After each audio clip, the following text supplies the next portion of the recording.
함께 나눌 말씀은 디모데후서 4장 6절에서 8절 말씀이 되겠습니다. 우리 말씀을 찾으셔서 한 목소리로 합독합니다.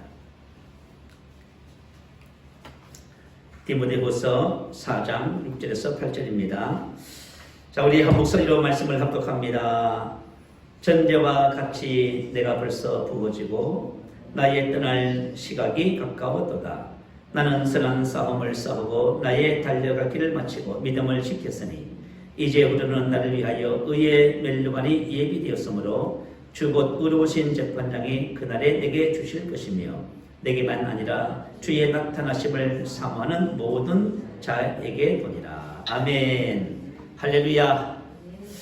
2020년 이제 12월 마지막 예배를 드리면서 이제 마지막 말씀을 나누게 되었습니다. 또 오늘 비대면을 통해서 예배 드리시는 우리 집사님, 권사님, 자매님 주님의 이름으로 축복합니다. 오늘 또 우리 마지막 예배를 드리면서 주님의 은혜가 우리 가정과 심령에 가득하게 될 줄로 믿습니다. 지금 사도 바울은 로마 감옥에서 믿음의 아들이면서 또 한 교회를 맡아 목회를 하는 디모데에게 두 번째 편지를 쓰고 있습니다. 이제 곧 네로 황제의 소환을 받으면 감옥에서 끌려 나와서 당도대에서 참소형을 받고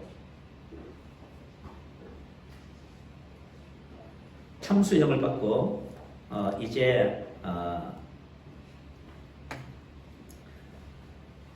이 세상을 떠날 것입니다. 여러분, 참수형이 무엇인지 아지요? 목을 베는 형을 말이에요. 본문 6절에서 그것을 지금 말하고 있습니다. 자, 우리 본문 6절을 한번 볼까요? 전제와 같이 내가 벌써 부어지고 나의 떠날 시각이 가까웠도다. 전제와 같이 내가 벌써 부어진다는 것은 바울 자신의 희생적인 순기를 상징하지요. 전제라고 하는 것은 전제 위에 올려진 재물 위에 붓는 일종의 포도주 일종을 말할 수 있겠습니다. 본 서신은 사도 바울이 자신의 죽음이 임박했음을 얘기를 하고 믿음의 아들 디모데에게 한자 한자 편지를 쓰고 있습니다. 디모데후서 1장 2절에 보면 사랑하는 아들 디모데에게 편지하노니 그렇게 시작합니다. 그리고 오늘 본문 7절 한번 보세요. 본문 7절에 보면 나는 이런 삶을 살았다 하는 것이지요. 나는 선한 싸움을 싸우고 나의 달려갈 길을 마치고 믿음을 지켰다. 이것이 사도 바울이 자신의 일평생을 뒤돌아보면서 한 고백입니다. 그래서 본문 8절에 보면 이제후로는, 이 말은 이제부터는 나머지에 대하여입니다. 이것은 모든 것을 최선을 다해 끝마치고 오직 남은 것은 그런 뜻입니다. 바울에게 남은 것이 뭘까요?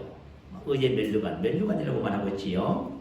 이 면류관은 승리, 축제, 기쁨을 표현합니다. 자, 사도 바울이 왜 이런 면류관을 확신하고 있을까요? 그것은 본문 7절에서 자신이 살아온 삶 때문입니다. 저는 오늘 이 말씀을 본문 삼아서 저와 여러분이 걸어온 2020년을 한번 돌아보면서 남은 생애를 승리와 축제, 기쁨으로 맞이하게 되는 그런 은혜가 있게 되시기를 축복합니다. 오늘 이 말씀을 통해서 우리 그리스도인들이 걸어가야 할 세 가지 삶에 대해서 말씀의 은혜를 함께 나누겠습니다. 자, 첫 번째 삶은 나는 선한 싸움을 싸우고입니다. 자, 그 어떤 싸움이든지 간에 싸움은 서로에게 고통과 아픔을 가져다 줍니다. 우리는 위안부 할머니들의 한이 맺힌 목소리를 듣고 있습니다. 그런데 싸움 중에서도 선한 싸움이 있습니다. 이 선한이라고 하는 뜻은 선한, 좋은, 고상한 아름다움을 뜻합니다. 이 카로스라고 하는 헬러 단어예요. 이 단어는 천지와 만물을 지으신 하나님께서 모든 것을 지으신 다음에 제일 마지막에 하신 말씀입니다. 심히 좋았더라. 이 좋았더라, 토우라고 하는 말이 바로 칼로스라고 하는 말과 같은 의미입니다. 그러므로 저와 여러분의 선한 싸움은 싸우면 싸울수록 좋은 싸움입니다. 이 싸움은 아름답고 선을 이루게 되는 놀라운 싸움입니다. 반대로 만약에 저와 여러분이 이 싸움을 싸우지 않거나 포기하게 되면 하나님께서 저와 여러분을 위해서 예비하신 축복을 놓치게 되는 것이지요. 그래서 하나님께서 주신 이런 선한 싸움은 저와 여러분이 이 싸움을 통해서 우리가 하나님의 축복을 누리게 되어집니다. 자, 하나님께서 저와 여러분에게 주신 선한 싸움은 어떤 싸움을 말할까요? 디모데전서 6장 12절 우리 말씀 한 두 장 넘겨보시면은 우리 한번 같이 보고 읽어볼까요? 자, 함께 읽어봅니다. 믿음의 선한 싸움을 싸우라. 영생을 취하라. 이를 위하여 내가 부르심을 받고 많은 정인 앞에서 선한 증언을 하였도다. 아멘. 자, 선한 싸움은 무슨 싸움이라고 하지요? 믿음의 선한 싸움이라고 하지요. 자, 믿음의 선한 싸움. 이 믿음의 선한 싸움이란 어떤 싸움일까요? 이것은 유다서 3절에 구체적으로 기록되어 있어요. 자, 유다서 3절 말씀 불러주시면 우리 한번 한 목소리로 한번 읽어볼까요? 시작. 사랑하는 자들아, 우리가 일반으로 받은 구원에 관하여 내가 너에게 편지하려는 생각이 간절하던 차에 성도에게 단번에 주신 믿음의 도를 위하여 힘써 싸우려는 편지로 너에게 건너야 할 필요를 느꼈으니. 자, 지금 유다는 성도들에게 전투 준비를 호소하고 있지요. 성도들에게 단번에 주신 믿음의 싸움을, 믿음의 도를 위해서 싸우기 위해서 지금 전투 준비를 호소하고 있는 것입니다. 성도들에게 주신 단번에 주신 믿음의 도가 뭘까요? 이것은 바로 그리스도인에게 전해진 복음, 자, 우리가 믿는 내용을 말씀하고 있습니다. 믿음의 말씀, 은혜의 말씀, 그리스도의 말씀, 생명의 말씀을 의미하지요. 그래서 믿음의 도는, 자, 우리가 그리스도 안에서 내가 누구이며 또 무엇을 기업으로 받았으며 그리고 어떠한 삶을 살 수 있는지에 관한 말씀입니다. 이 말씀은 사도 바울이 계시로부터 받아서 특별히 로마서와 또 골로새서, 에베소서에 잘 나타나 있지요. 그래서 저와 여러분이 믿음의 선한 싸움은 1차적으로 믿음의 도, 은혜의 말씀을 우리 심령에 세우는 싸움입니다. 그럴 때 우리는 이 은혜의 말씀을 통해서 사람들을 도울 수 있는 능력과 사랑과 믿음 안에서 우리 자신이 든든히 세워지게 됩니다. 이것을 사도행전 20장 32절의 말씀은 이렇게 기록했어요. 지금 내가 여러분을 주와 및 그 은혜의 말씀에 부탁하노니 그 은혜의 말씀이 여러분을 능히 든든히 세우사 거룩하게 하심을 입은 모든 자 가운데 기업이 있게 하시라. 바로 하나님의 말씀을 통해서 저와 여러분이 세워져 가는 것입니다. 자, 디모데전서 6장 12절 다시 한번 보겠습니다. 자, 우리가 다시 한번 읽어보십시다. 믿음의 선한 싸움을 싸우라. 영생을 취하라. 이를 위하여 내가 부르심을 받았고 많은 정인 앞에서 선한 증언을 하였도다. 자, 저와 여러분이 부름받은 목적이 뭘까요? 그것은 바로 영생을 위해서입니다. 영생은 뭐예요? 하나님의 조예, 하나님의 생명을 말하지요. 하나님의 자녀들이 받은 최고의 기업이 뭐예요? 바로 영생이라는 것입니다. 자, 우리가 예수를 믿으면 영생을 받았다고 해요. 일반적으로 사람들은 영생을 받았구나 이렇게 생각해요. 그래서 죽으면 우리가 천국 가지. 그러나 영생은 죽어서 천국 가는 그 정도가 아닙니다. 영생은 바로 저와 여러분의 새로운 삶을 말합니다. 하나님의 아들의 삶을 말하지요. 그래서 하나님의 영으로 인도함을 받는 그들이 하나님의 아들이라고 성경은 기록합니다. 하나님의 아들의 삶을 살기 위해서는 이것이 바로 영생을 주신 1차적인 바로 이유입니다. 저와 여러분이 하나님의 아들의 삶을 살 때 이 세상에 존재하는 법칙에서 벗어나서 우리가 자유해지는 것입니다. 자, 우리가 보통 이 복음 안에서 하나님이 주시는 산꼭대기 삶을 이야기하지요. 산꼭대기 삶은 무슨 삶이냐면은 바로 이 세상의 법칙을 벗어나서 이 땅을 다스리는 위치에서의 삶을 말해요.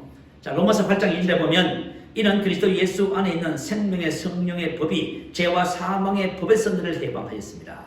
자, 이 세상에 태어난 모든 사람은 어떤 법에 지배를 받아요? 죄의 법, 사망의 법에 지배를 받아 살아갑니다. 우리가 이 땅에 사는 동안에 우리는 만유인의 법칙에 지배를 받고 살아가지요. 마찬가지로 이 세상에 태어난 모든 사람들은 죄의 법, 사망의 법 아래서 지배를 받습니다. 우리 인생의 삶의 모든 전반적인 문제와 고통과 슬픔의 원인은 바로 죄와 사망의 법이라고 하는 것이에요. 자, 이 세상에 태어난 사람이고 이 법에서 벗어나 살 수 있는 사람이 있을까요? 여러분, 생로병사라는 말 들어보셨지요? 사람이 나고 늙고 병들고 죽는 네 가지 고통을 말합니다. 이 세상에 태어난 사람치고 이 생로병사의 영향을 받지 않는 사람이 이 세상에 누가 있어요? 전부 생로병사 영향을 받지요. 자, 그런데 영생, 생명의 성령의 법을 소유한 사람들은 죄와 사망의 법에서 해방됩니다. 자, 저와 여러분 영생을 가졌습니다. 근데 한 가지 문제는 뭐냐면 예수를 믿고 영생을 가졌다 해서 저와 여러분의 죄와 사망의 법에서 해방되진 않아요. 그것은 무슨 말이냐면 저와 여러분의 영생을 알고 이 생명으로 살아갈 때 죄와 사망의 법에서 해방됩니다. 하나님의 아들의 삶, 영생의 삶은 믿음의 선한 싸움을 통하여 우리가 취할 수 있어요. 그냥 우리가 하나님의 자녀가 됐으니까 자연적으로 생명과 성령의 법을 따라 살면서 죄와 사망의 법에서 해방되는 것이 아니라 그 말입니다. 자, 영생을 취하라 하지요. 취하라고 하는 말씀은 명령법, 동명령입니다. 그리고 가거시제예요. 이것은 뭐냐면 이미 저와 여러분의 영생을 받은 겁니다. 선물로 하나님 주셨어요. 그리고 중반됩니다. 이것은 뭐냐면 스스로 취하라예요. 취한다는 것은 이미 소유한 영생을 지금 자신의 현재 삶 속에서부터 그것을 끌어안고 자신의 것으로 최대한 누릴 것에 대한 말씀입니다. 그래서 하나님이 영생을 주신 것을 저와 여러분의 삶의 실제로 누리면 합니다. 저와 여러분이 이 땅에서 하나님의 생명과 본성, 능력으로 살기 위해서는 믿음의 선한 싸움을 성공적으로 싸워야 합니다. 이 싸움은 싸우면 싸울수록 좋다 나쁘다? 좋습니다. 영생을 취하게 되고요. 이 생명 안에 하나님이 주신 축복을 누리게 되고요. 생명의 많은 열매를 맺게 되어집니다. 자, 그렇다면 저와 여러분이 왜 믿음의 선한 싸움을 싸워야 하는 거예요? 그것은 방해하는 것이기 때문입니다. 하나님께서 믿는 우리 모두에 주신 영생은 그냥 우리가 이렇게 사라지지가 않아요. 생명의 성령의 법을 따라 사는 것을 방해하는 것들이 있습니다. 이 방해하는 것들을 무너뜨려야만이 우리가 이 법을 따라서 살아갈 수 있게 되어집니다. 자, 방해하는 것이 뭘까요? 그것은 바로 우리 안에 있어요. 저와 여러분이 지금까지 살아오면서 옛삶에 속한 모든 것들, 그것들이 우리 안에 바로 습득되어져 있지요. 그래서 이것이 바로 새로운 삶을 사는 것을 방해하고 있다 그 말이에요. 자, 그렇다면 옛삶에 속한 것들이 어디 있을까요? 그것은 바로 옛삶에 속한 모든 것들은 우리의 혼과 몸에 습득되어져 있습니다. 그래서 옛사람은 분명히 예수와 함께 십자가에 못 박혀 죽었다고 말이에요. 이 말씀은 옛사람은 이미 죽어서 없어졌다는 것입니다. 그럼에도 불구하고 옛사람에 속한 모든 것들이 어디 있어요? 우리 혼과 몸에 습득되어 있잖아요. 그래서 나타나잖아요. 그래서 여러분, 이것이 나타나서 하나님께서 주신 영생으로 생명을 기능하는 것을 전부 다 방해하고 있는 거예요. 그래서 옛사람으로 말미암아 우리에게 습득된 이것을 무너뜨리고 그곳에다가 뭘 하는 거예요? 하나님의 말씀, 믿음의 말씀을 세우는 것이 바로 저와 여러분 믿음의 선한 싸움입니다. 믿음의 선한 싸움은 다른 것이 아니라 옛사람에 속한 것을 무너뜨리고 그곳에 하나님의 말씀을 세우는 과정을 말하고 있는 것입니다. 자, 그렇다면 우리의 혼에, 우리 누스, 마음에 저장되어 있는 옛것은 뭘까요? 그것은 바로 육신의 사고방식, 또 그리고 육신의 일들입니다. 자, 여러분 우리 마음속에 아직까지 미움과 시기와 원망과 불평이 남아있지요. 이런 것들이 남아서 우리가 영으로 기능하는 삶을 방해하고 있습니다. 로마서 8장 6절은 이렇게 기록해요. 육신의 생각 풀어내마 사고방식은 사망이요 영의 생각은 사고방식은 생명과 평안이니라. 그래서 믿음의 싸움은 바로 저와 여러분의 육신의 사고방식을 영의 사고방식으로 바꾸는 과정입니다. 자, 우리가 우리의 싸움 중에서 잘못된 싸움이 있어요. 사람들은 뭔가 싸운다 하면 자꾸 환경과 상황과 사람과 자꾸 싸워요. 상황과 싸워요. 문제와 자꾸 싸우려고 해요. 이것은 우리 믿음의 선한 싸움이 아닙니다. 믿음의 선한 싸움, 올바른 싸움은 우리 안에 형성된 옛것을 알고 그것을 무너뜨리고 그곳에다가 하나님의 말씀으로 말미암는 믿음의 말씀을 세우는 과정을 믿음의 선한 싸움이라고 합니다. 그래서 저와 여러분이 믿음의 선한 싸움을 통해서요, 영의 사고방식, 말씀의 사고방식을 가지면은 저와 여러분이 하나님의 생명으로 살아가는 하나님의 아들의 삶이 되어집니다. 그런데 우리가 신앙생활을 보면 안타깝게도요, 우리가 이런 훈련을 제대로 정말 받지를 못하고 있어요. 그래서 교회를 다니고 아무리 예수를 오래 믿어도 우리의 사고방식은 여전히 육신의 사고방식이고 우리 마음속에 일어나는 갈등들은 여전히 갖고 있습니다. 그래서 하나님께서 주신 영생을 우리가 취하지 못합니다. 자, 우리 성도들에게 있어서 괴로움이 있다면 무엇이 괴로움일까요? 그것은 바로 하나님이 주신 생명으로 살지 못하는 것이 괴로움입니다. 그것을 통해서 살면 저와 여러분 자유와 해방과 많은 열매를 맺게 됩니다. 사도 바울은 우리 속에 있는 이것들을 경건진이라고 표현했어요. 고린도후서 4장 10장 4절 5절에 보면 오직 경관진을 무너뜨리는 하나님의 능력이라. 모든 이론을 무너뜨리고 하나님을 아는 것을 대적하여 높아진 것을 다 무너뜨리고 모든 생각을 사로잡아 그리스도에게 복종하게 하니. 이렇게 말했습니다. 자, 경관진이라는 것이 뭘까요? 그것은 바로 요새화된 장소 요새입니다. 바로 어떤 요새화된 장소 요새가 어디 있어요? 우리 안에 있어요. 우리 마음 안에 있어요. 그러니까 이것을 무너뜨려야 되는 거예요. 이것을 무너뜨리지 않으면 저와 여러분이 생명은 나의 것입니다. 아무리 말을 해도 생명으로 살아낼 수가 없게 되어 있어요. 그래서 믿음의 선한 싸움의 첫 번째 가지는 이 경관진을 무너뜨리는 거예요. 모든 이론과 하나님을 아는 것을 대적하여 높아진 것이 바로 육신의 사고방식과 우리 마음에 저장되어 있는 육신의 일들입니다. 하나님을 대적하여 높아진 것이다. 이제 오만. 자, 하나님께서 우리에게 말씀하셔요. 염려하지 마라. 그러지요. 그죠? 그래서 우리는 뭘 합니까? 염려해요. 원망 불평하지 마라 하시지요. 우리는 원망 불평해요. 또 판단하고 헤아리지 말라고 말씀하시지요. 근데 우리는 판단하고 헤아려요. 자, 그렇다면 원망하고 판단하고 시기하고 하는 것이 뭘까요? 그것이 바로 하나님의 말씀에 대항하는 높아진 것입니다. 이걸 무너뜨려야 되는 거예요, 여러분. 우리가 신앙생활 하면서 이런 것들을 무너뜨려야 되는데 이것을 간과하고 그냥 내버려 두고 있어요. 그러면 저와 여러분이 결국은 하나님이 주신 생명으로 살아가는 삶을 계속적으로 방해하고 있는 것입니다. 이것을 무너뜨릴 때에 우리 배에서 생수의 강이 흘러 넘치게 되어 있습니다. 저와 여러분이 경관진을 무너뜨릴 만큼 저와 여러분 하나님의 생명으로 기능하는 삶을 살아낼 수 있게 되어져요.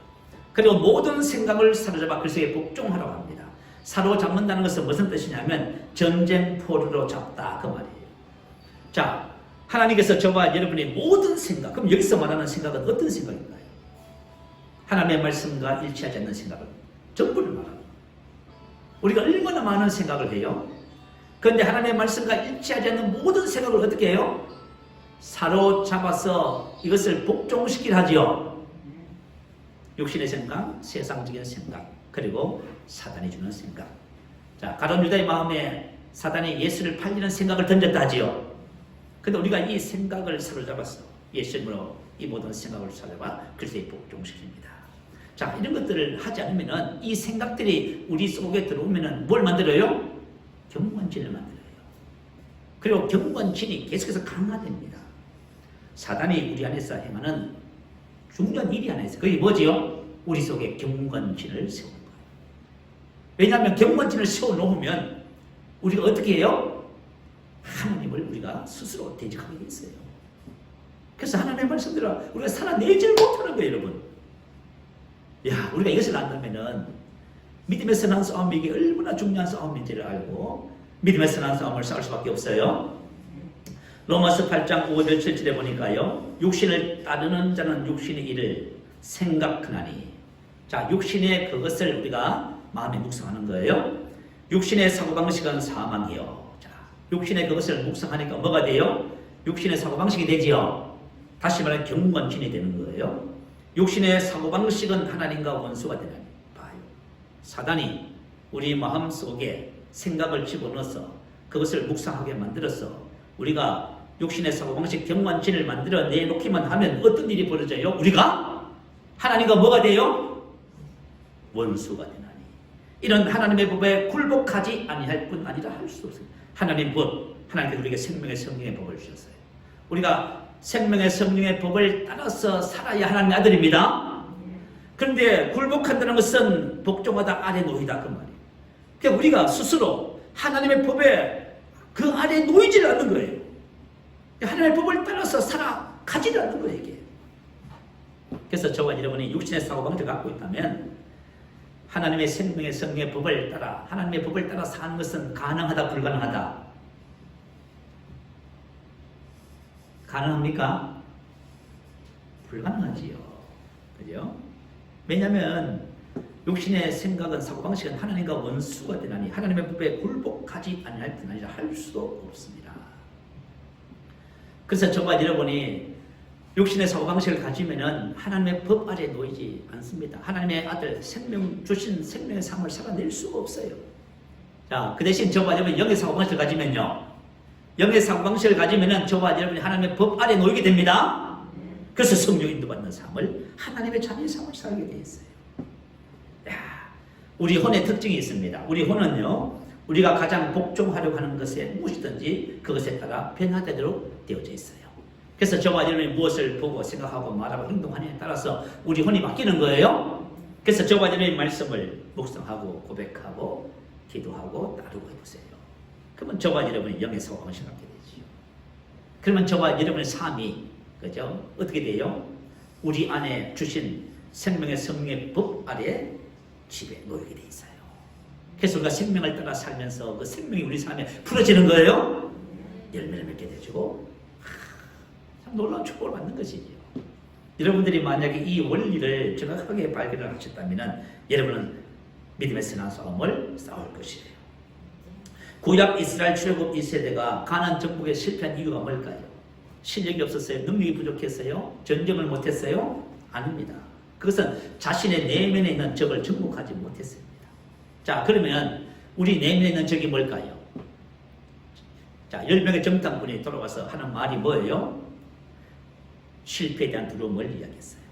여러분, 실패에 대한 두려움이 우리 내면의 적입니다. 우리는 스스로 보기에 메뚜기 같으니 하나님의 백성의 정체성을 알지 못하고 주어진 환경과 상황을 통해서 비교하면서 낮은 자존감, 비교의식, 열등의식을 말하고 있습니다. 이걸 가지고 메뚜기 사고방식을 하지요. 여러분이 만약에 메뚜기 사고방식을 갖고 있으면 그것이 뭐예요? 여러분 내면의 적이에요. 그리고 그것이 많은 마음, 원망, 불평, 하나님의 말씀을 청종하지 않고 불순종하는 것, 그리고 불신앙, 이런 것들이 뭐예요? 전부 다 우리 내면의 적이에요. 그래서 고린도전서 10장에 보면은 이스라엘 백성들이 광야에서 실패한 원인들을, 이유들을 계속해서 기록하고 있습니다. 그것은 뭐냐면 옛사람을 벗어버리지 못한, 혼에 저장된 경관진을 파괴하지 못한 때문임을 말해놓고 있어요. 저와 여러분이 내면의 적을 다루지 않으면 외부의 적을 다룰 수 없습니다. 하나님께서 요수아에게 승리의 비결을 말씀해 주셔요. 자, 승리, 성공, 번영, 형통의 비결을 말씀해. 자, 그렇게 하면은 하나님께서 가르쳐 주신 말씀대로 하면은 저와 여러분이 하나님과 동행하는 삶을 살게 됩니다. 여러분의 신앙의 가장 중요한 핵심이 뭘까요? 여러분 하나님과 함께 하나님과 동행하는 삶이잖아요. 여러분이 만약에 여러분 삶의 일터에서, 우리 삶의 현장에서, 제 목회 현장에서 하나님과 동행한다면은 저와 여러분에게 승리와 성공과 번영은 보장됩니다. 그 비결이 뭐냐면 요수아서 1장 8절에 한번 올려주세요. 자, 시작. 같이 했습니다. 이 율법책을 내 입에서 떠나지 말게 하며 주야로 그것을 묵상하여 그 안에 기록된 대로 다 지켜 행하라. 그리하면 내 길이 평탄하게 될 것이며 내가 형통하리라. 내가 형통한다는 것은 지혜롭게 행한다, 그 말이에요.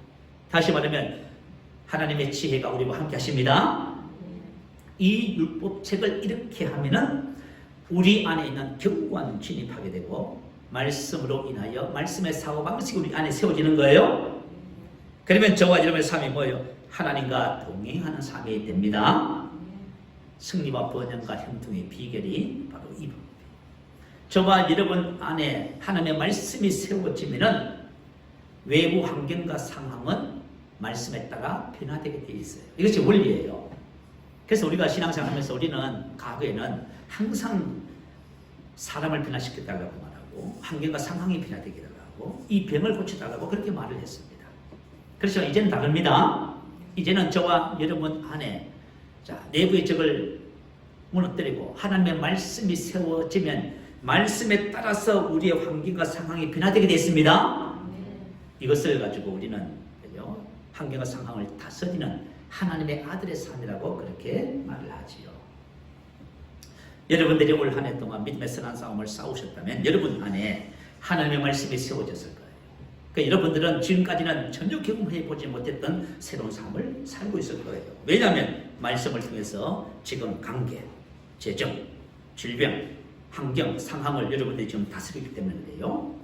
하나님의 말씀이 바로 저와 여러분 속에 경건진을 무너뜨리고 저와 여러분을 세우는 바로 가장 귀중한 하나님의 축복이 됩니다. 히브리서 4장 12절 이렇게 기록해요. 하나님의 말씀은 살아있고 운동력 있어 자위의 날선 어떤 검보다도 예리하여 혼과 영과 및 간절과 골실을 찔러 쪼개기까지 하며. 자, 하나님의 말씀은 어떻다고요? 살아있고 운동력 있습니다. 자위의 날선 어떤 검보다 예리하다는 것은 제사장들이 짐승을 잡을 때 쓰는 예리한 양날검을 얘기해요. 이 양날검을 가지고 짐승을 제단에 올릴 적에 분해합니다. 정확하게 관절과 골술과 가죽과 모든 내장을 다 분해하는 거예요. 그래서 하나님의 말씀 우리 속에 들어오면 어떤 일을 해요? 저와 여러분 속에 있는 경관진을 다 무너뜨리고 저와 여러분을 하나님의 말씀으로 새롭게 세워져 가게 하시는 거예요. 그래서 여러분 디모데후서 3장 16절 말씀을 한번 보세요.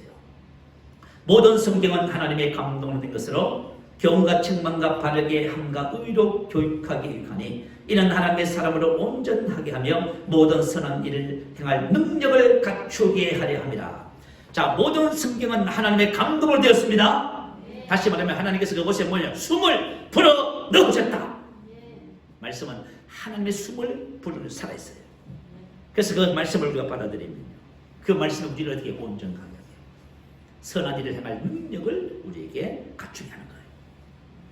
야, 우리가 신앙생활 하면서 정말 가장 중요한 것을 발견합니다. 그것은 다른 것이 아니라 하나님의 말씀입니다.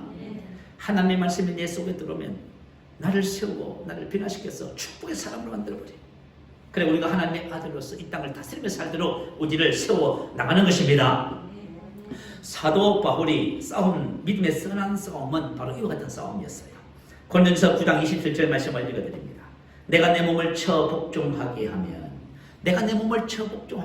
우리가 이런 생각을 해봐요. 고행을 하셨나? 금식을 하셨나? 그런 것이 아니에요. 내가 내 몸을 처 복종하게 하면 이런 표현들은 믿음의 선한 싸움에 대한 표현입니다. 로마서 8장 13절 그것을 설명해 주고 있어요. 육신대로 살면 반드시 죽을 것이로되 영으로서 몸의 행실을 죽이면 살리라. 육신대로 살면 반드시 죽을 것이야. 육신대로 경건신 내부의적. 내가 만약에 신앙생활하면서 경건신 내부의적을 두고 살아가면 어떻게 돼요? 반드시 죽을 것이로되 영으로서 성령님 몸의 행실을 죽이면 살리라 자고 초자연적인 생명으로 살다. 저와 여러분이 정말 육신대로 살면 반드시 죽습니다. 그러나 성령으로 몸의 행실을 죽이면 내부의 경관진을 무너뜨리면 저와 여러분의 초자연적인 생명으로 사는 새로운 역사가 나타납니다. 그게 바로 로마서 8장 13절 14절 말씀입니다. 자, 이 사도 바울은 이런 과정을 통해서요 언제나 하나님의 생명으로 기능하는 삶을 살았습니다. 그래서 사도 바울은 이 생명을 나타내는 놀라운 삶을 살았지요. 그래서 많은 열매를 맺었습니다. 하나님의 생명 안에 있는 이 본성과 능력을 나타냈지요. 그래서 그의 삶은 예수님만큼이나 빛나고 탁월했습니다. 내가 그리스도를 본받는 자가 된 것 같이 너희는 나를 본받는 자가 되라고 고린도 성도들에게 말할 정도였지요. 저와 여러분이 만약에 이렇게 말할 수 있다면 여러분은 정말 저와 여러분은 탁월합니다. 그죠? 그래서 이와 같은 삶은 바로 열매와 성질을 가져다 주지요. 사도 바울은 말합니다. 나는 선한 싸움을 싸우고. 그래서 사도 바울은 늘 이 싸움에서 승리했습니다. 자, 우리 두 번째 한번 삶을 볼까요? 자, 두 번째 사도 바울의 싸움은 나의 달려갈 길을 마치고입니다. 자, 나의 달려갈 길이란 것이 뭘까요? 사도행전 20장 24절 말씀 올려주세요. 같이 한번 읽어보십시다. 시작. 내가 달려갈 길과 주 예수께 받은 사명 곧 하나님의 은혜의 복음을 증언한 일을 마치려 하면은 나의 생명조차 조금도 귀한 것으로 여기지 아니하니라. 자, 나의 달려갈 길, 주 예수께 받은 사명. 나의 달려갈 길이라는 것은 뭐냐면 우리 각자가 주님께서 주신 사명을 말합니다. 사명은 주어진 임무지요. 받은 명령, 하나님께서 특별히 맡기신 거룩한 직무를 사명이랍니다. 자, 사명감이란 그 사명을 주어진 임무를 잘 수행하려는 마음가짐을 말하지요. 사도 바울은 은혜의 복음을 전하는 사도의 사명을 받았다고 고백합니다. 그리고 사도 바울은 자신의 임무에 대한 불타는 사명감을 가지고 있는 것을 보게 되지요. 하나님의 은혜의 복음을 증언한 일을 마치려 하면 나의 생명조차 좀 더 귀한 것으로 여기지 아니하노라.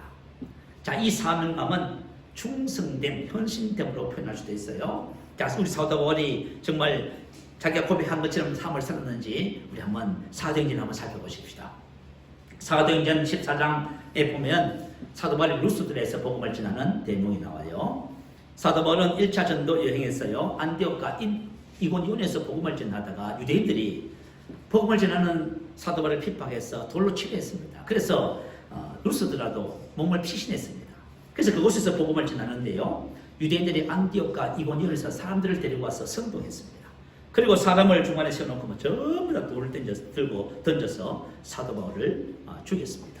참 유대인들 참 잔인하지요. 그것도 흔한 대낮에 성안했어요. 한 사람을 세워놓고 돌을 던진 겁니다, 여러분. 왜 돌을 던졌겠어요? 그것은 돌을 던지는 사형의 방법입니다. 죽으라고 던졌겠죠. 그래서 돌을 맞는 사도 바울. 그래서 그 몸이 어떻게 됐을까요? 망신창이 됐겠지요. 그래서 사람들이 그가 죽는 줄 알고 그를 성 밖으로 던져버렸습니다. 그리고 제자들은 사도 바울을 따라갔고요. 둘러섰는데 사도 바울이 그때 죽지 않고 일어났답니다. 그리고 일어난 사도 바울이 이튿날 그 인접한 도시인 더베에 가서 복음을 전하며 많은 사람을 제자로 삼았다고 해요. 야, 참 저는 한번 생각해봐요. 사도 바울이 지금 루스드라에서 복음을 전하는 모습과 돌에 맞아서 죽어가는 그 장면, 일어나서 이튿날 더베로 가서 복음을 또 전하면서 많은 사람을 제자로 삼았다. 그리고 나서는요, 더베에서 다시 안디옥과 이고니온 루스드라에 다시 들어옵니다. 그리고 예수를 믿은 형제들의 믿음을 굳게 하고요, 그 지역을 돌아가면서 1차 전도여행을 마칩니다. 야, 여러분 한번 상상을 해보세요. 상상할 수 없는 사도 바울의 삶이지요. 나의 달려갈 길 주신 그 책무를 감당하려는 나의 생명도 조금 더 귀한 것으로 여기지 아니하노라. 자, 성경에는 정말 주님 앞에 주어진 달려갈 길 사명에 대한 충성된 사람들이 많이 기록되어 있어요. 자, 모세의 충성됨 우리 한번 살펴보겠습니다. 민수기 12장에 보면 한 사건이 나와요. 그 사건의 발단은 모세가 부인이 일찍 세상을 떠났습니다. 그래서 구스 여인을 아내로 취했다고 나와요. 그러자 형과 누나인 미리암과 아론이 모세를 비방했습니다. 자, 어떻게 비방했냐면요, 그들이 말하되 여호와께서 모세와만 말씀하셨느냐 우리와도 말씀하지 아니하셨느냐. 자, 이 말은 무슨 말이에요?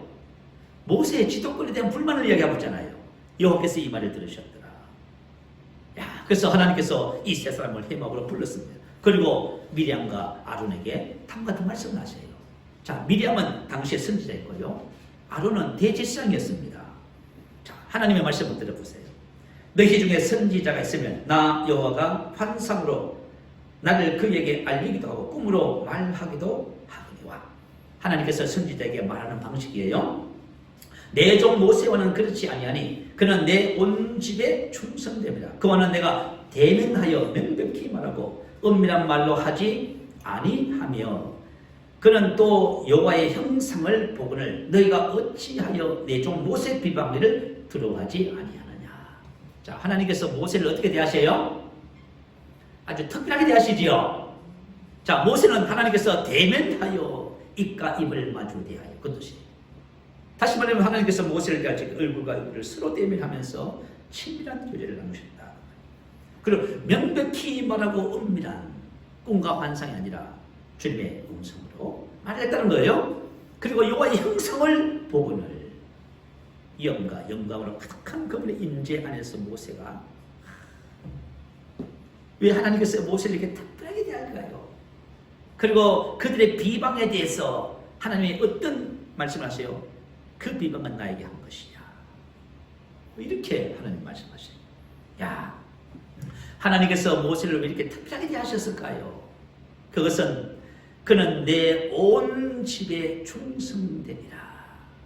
모세는 자신의 달려갈 길을 알고요, 그 일을 맡기신 하나님께 뭐 했다? 충성했다. 그래서 하나님께서 그것을 인정하시고 내 종 모세는 내 종 모세라고 말씀하십니다. 야, 우리가 이 땅에 태어나서 인생을 살아가면서 그죠? 하나님과 이런 정말 친밀한 관계를 가질 수 있습니다. 내 종 모세는 하나님께서 좋아지는 불적에 내 종아라고 본다는 것은 참 놀랍지요. 그러면서 두 사람에 대해서 진노하시고 떠나셨다. 그렇게 성경 기록이 나왔어요. 왜 두 사람에 대해서 진노하셨을까요? 모세를 비방하는 것에 대한 하나님의 마음을 얘기하고 있는 것이죠. 모세가 진노하는 것이 아니라 하나님이 진노하셨습니다. 충성됨. 자, 이 모세의 충성됨을 신약 성경에는 예수님의 충성됨으로 비교해요. 히브리서 3장 2절이에요. 그는 자기를 세우신 이에게 충성하기를 모세가 하나님의 온 집에서 한 것과 같이 하였으니. 자, 예수님은 하나님께 뭐 했어요? 충성하셨다지요. 자, 예수님은 이 땅에 오실 때에 그리스도라고 하는 사명을 받으셨습니다. 그래서 기름 부음 받은 자의 그것을 이루기 위해서 뭐예요? 자기를 낮추시고 죽기까지 복종하셨지요. 근데 이 충성됨을 누가 닮은 거예요? 사도 바울이 닮은 거예요. 참 놀라워요. 자기의 주어진 책무에 대해서. 그래서 이 예수님에 대해서 현대 교회를 상징하는 계시록에 나오는 라오디게아 교회에서 나타난 예수님의 호칭을 이렇게 말을 해요. 아멘이시요 충성 참된 증인. 자, 여러분 봐요. 예수님 하면 딱 첫 번째 떠오르는 것이 뭐라고요? 아멘이시요. 그분은 너무나 신실하셔. 그분은 하나님의 말씀에 대해서 항상 아멘하셔. 할렐루야. 두 번째는요. 그분은 충성된 분이야. 그분은 참된 증인이야. 자, 그렇다면 여러분 한번 생각해봐요. 내가 나를 생각했을 때 어때요? 아멘.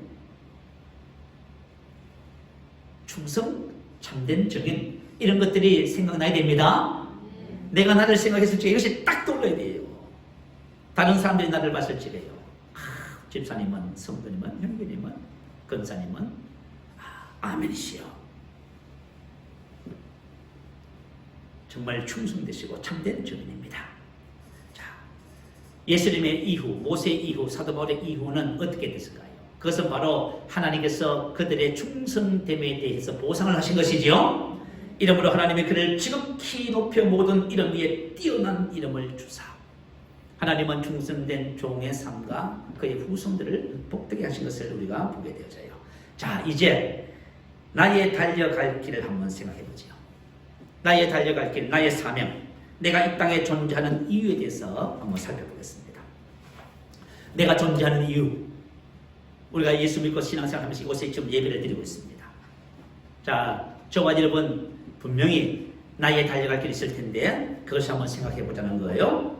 저와 여러분의 신앙생활하면서 달려갈 길은 두 가지 길이 있어요. 첫 번째 길은 에베소서 6장 5절에서 8절입니다. 자, 한번 올려주세요. 올려주시면 우리 같이 한번 한 목소리 읽어보겠습니다. 종들아 두려워하고 떨며 성실한 마음으로 육체의 상전에게 순종하기를 그리스도께 하듯 하라. 농가림만 하여 사람을 기쁘게 하는 자처럼 하지 말고 그리스도의 종들처럼 마음으로 하나님의 뜻을 행하고 기쁜 마음으로 섬기기를 주께 하듯 하고 사람들에게 하듯 하지 말라. 이런 각 사람이 무슨 선을 행하든지 종이나 자유인이나 주께로부터 그대로 받을 줄을 알미라. 아멘. 자, 모든 그리스도인들이 달려갈 길입니다. 우리 교회 벽면에 붙어있는 성들을 온전케 하며 봉사의 일을 하게 하고. 자, 여러분 이 땅에 사는 모든 그리스도인들이 달려가야 할 길이 있습니다. 그것은 바로 섬김의 삶입니다. 섬김의 삶. 여러분 직장에서 가정에서 섬김의 삶을 사는 거예요. 눈가림만 하여 사람을 기쁘게 하는 자처럼 하지 말고 그리스도의 종들처럼 마음으로 하나님의 뜻을. 자, 우리가 이 땅에 살면서 하나님의 뜻을 행하는 그 일이 바로 우리가 달려갈 길입니다.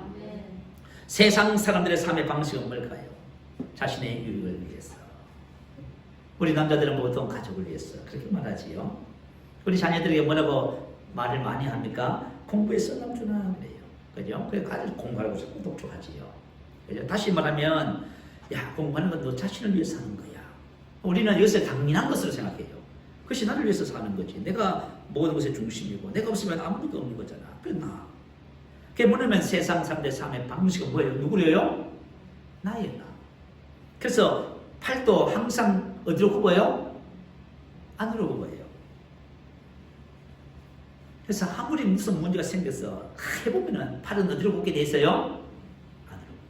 우리 이제 사업을 하고 장사하는 분들에게 물어보면 사업하는 목적이 뭡니까? 이윤 창출이지요. 맞아요. 그래서 세상 살아가는 모든 삶의 방식은 이기심과 욕심의 한계를 절대로 벗어나지 못해요. 그렇다면 우리들의 삶의 방식은 뭘까요? 우리들의 삶의 방식은 주님을 위하여입니다. 우리는 주님을 위하여 살도록 이 땅에 보내졌어요.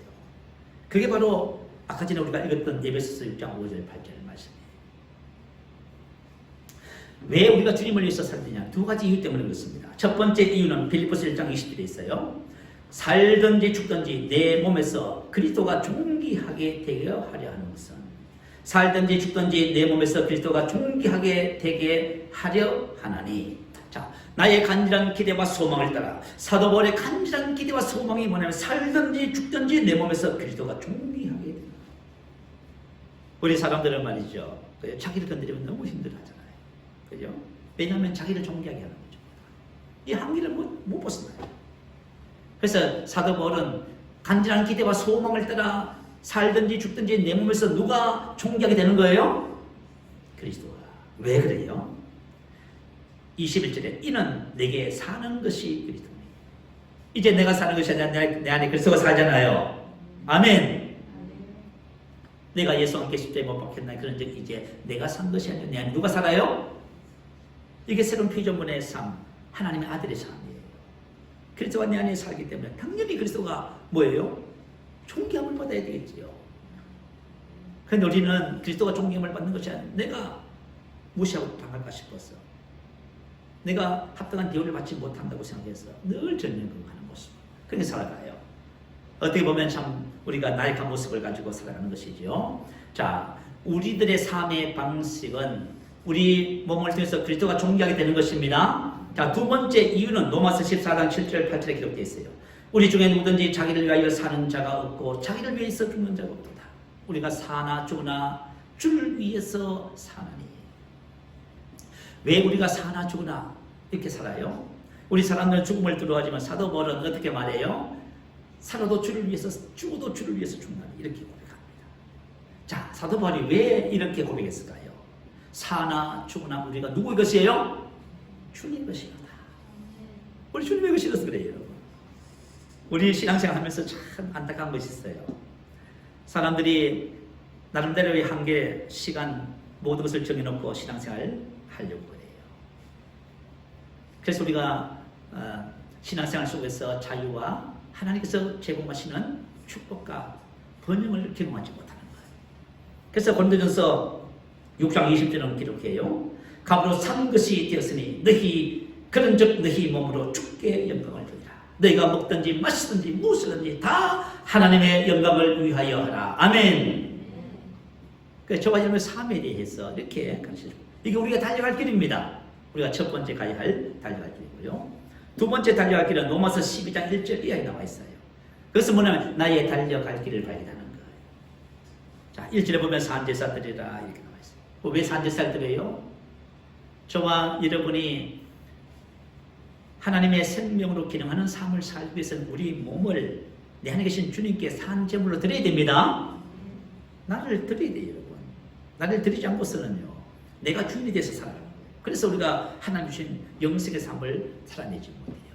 그 두 번째는요, 뭐라고 해요? 세대를 본받지 말고 생각하는 방식을 변화시켜서 이제 하나님의 뜻, 너의 길, 하나님께서 너가 이 땅에서 가야 할 달려갈 길을 분별하라, 발견하라고 말해. 그리고 나서는요, 그 길을 따라서 살아가라, 이렇게 나와 있어요. 그래서 저와 여러분이 이 땅에 살아가면서 나의 달려갈 길을 알고 그 길을 따라 살아가는 것이 바로 참된 성공입니다. 그래서 그리스도인의 참된 성공을 우리는 말씀 속에서 발견해야 돼요. 이렇게 사는 것을 그의 나라와 의를 먼저 구하는 것이 되고요. 이렇게 살 때 삶의 자유와 하나님께서 공급해 주시는 형통을 우리가 경험하게 되어져 있어요. 자, 세 번째 삶입니다. 믿음을 지켰으니. 자, 믿음을 지켰다는 의미는 끝까지 믿음으로 살았다는 말씀입니다. 저와 여러분의 삶의 특징이 뭘까요? 오직 의인은 믿음으로 말미암아 살리라. 오직 의인은 믿음으로 말미암아 살리라. 자, 저와 여러분에게 오직 의인은 믿음으로 말미암아 살리라 말씀하셨어요. 그래서 믿음으로 산다는 것은 골로새서 5장 7절에 보면 이는 우리가 믿음으로 행하고 보는 것으로 행하지 아니함이로다. 우리가 믿음으로 행하도록. 자, 저와 여러분 믿음으로 행한다는 것이 뭘까요? 이 믿음으로 행하고는 페리파테오라고 하는 헬라어입니다. 이것은 뭐냐면 중성적인 의미를 가진 동사예요. 이 뜻은 이런 거예요. 무엇이 인간의 존재와 행위를 지배하느냐에 따라서 생활 방식과 특성과 형태가 달라진다, 그 뜻이에요. 다시 말하면 우리 안에 믿음이 나의 인격을, 나를 지배하면은 우리가 믿음으로 행한다, 그 말이에요. 그럼 내 안에 믿음이 나를 지배하고 있지 않으면은 믿음으로 살 수 있다 없다? 자, 어두운 가운데 행하고, 왜 우리가 미워하고 시기하고 싫대요? 어둠이 지금 나를 지배하고 있는 거예요. 행하고는 페리파테로 하는 거예요. 우리가 빛 가운데 행한다? 그 말은 무슨 뜻이요?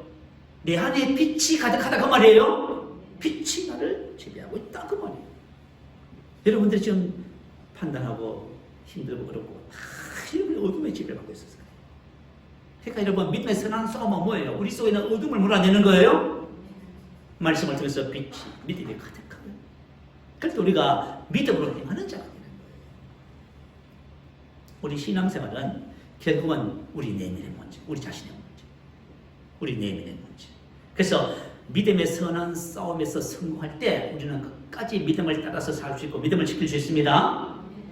요한복음 8장 31절 32절에 보면은 너희가 내 말에 의하면, 너희가 내 말에 의하면, 이 말은 무슨 뜻이냐면 너 안에 있는 경관절이 무너지고 하나님의 말씀이 너 안에 세워졌다, 그 말이에요. 우리가 이것을 하면은 진리가 너희를 자유케 하리라. 진리를 따라서 우리의 자유와 열매 맺는 삶을 살아가게 되는 거예요. 그래서 사도 바울은 우리는 진리를 거스려 아무것도 할 수 없고 오직 진리를 위할 뿐입니다. 다시 말해 믿음을 지키는 삶을 끝까지 살았다, 그런 고백이지요. 야, 우리가 신앙생활 하면서요, 믿음을 지키지 못한 사람들을 만나게 되어져요. 여러분, 구약시대 때도 믿음을 지키지 못한 사람들이 있었어요. 이스라엘의 초대왕 사울이 실패하는 것을 여러분 잘 알지요. 자, 사울이 왜 실패했어요? 그는 먼저 믿음의 선한 싸움에서 실패했습니다. 자기 내면의 문제를 다루기를, 그죠? 무관심했어요. 여러분, 반드시 저와 여러분 신앙 싸움은 우리 내면의 문제를 다뤄야 돼요. 여러분 안에 있는 육신의 사고방식과 육신의 일들을, 그 내면의 문제를 여러분이 다루셔야 돼요. 믿음의 선한 싸움을 싸우셔야 됩니다. 여러분 속에 있는 내면에 다루어야 할 것들이 언제 나와요? 여러분 관계 속에서, 문제 속에서 나오잖아요, 여러분. 그것들이 우리 영적 삶을 전부 다 갖고 있는 거죠. 아, 참, 우리 이 복음을 몰랐을 때, 이 은혜를, 이 말씀을 몰랐을 때 우리도 이거 못했어요. 원망하고 불평하면서요, 환경이 그렇잖아요. 응? 제가 나를 하나게 만들잖아요. 이렇게 접근했어요. 그래서 변화시켰다고 하고요, 잘못했다고 말하고요, 회개하고 죄책감 당하고 막 이렇게 했단 말이에요.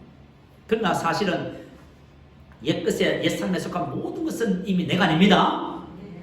자, 나의 삶 속에 그런 것이 나타나면 그것을 빨리, 그죠? 그것을 빨리 제거해야 됩니다. 자, 사도 바울, 이 사울이 자신의 내면의 문제에 대해서 그냥 방관했습니다. 그러자 사울이 서서히 무너지기 시작합니다. 하나님께서 맡겨주신 사명, 달려갈 길의 왕이었어요. 근데 그 왕위를 가지고 뭐 해요?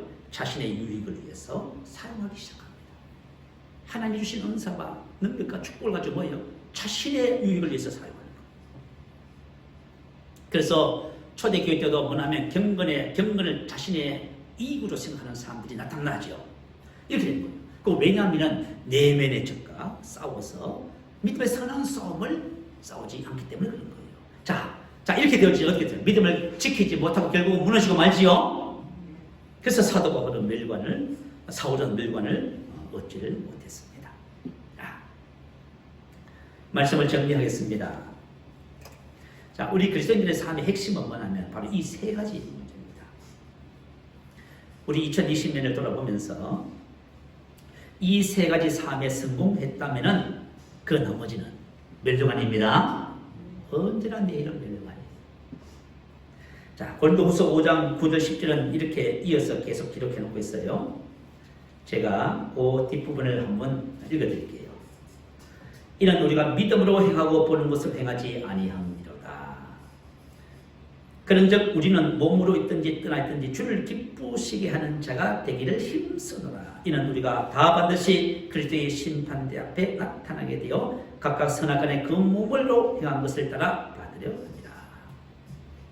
믿음의 선한 싸움을 통해서 저와 여러분이 항상 주님을 기쁘시게 하는 자의 삶을 살게 됩니다. 여러분 이렇게 올 한 해를 사셨다면 여러분은 아주 탁월합니다. 자, 우리가 이 부분에서 좀 부족한다 할지라도 2021년도도 이 세 가지 삶에서 저와 여러분이 성공해야 됩니다. 그럴 때 우리의 미래는 인생은 결론이 멸류관으로 끝이 나는 거예요. 그래서 우리가 믿음의 삶을 살면서요, 오늘 마지막으로 사도 바울이 하는 고백이에요. 자, 오늘 본문 말씀 다시 한번 보십시다. 나는 선한 싸움을 싸웠습니다. 나의 달려갈 길을 마쳤습니다. 믿음을 지켰습니다. 이제 후로는 마지막으로 멸류관이 예비되어 있습니다. 이와 같은 영광스러운 저와 여러분의 삶을 바라보면서 함께 기도하십시다.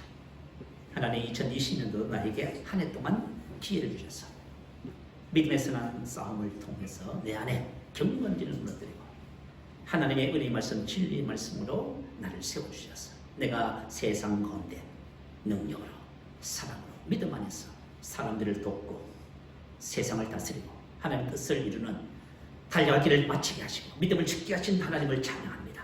우리가 이 말씀을 따라서 함께 기도하며 새롭게 시작되어질 2021년을 바라보면서 나아가십시다.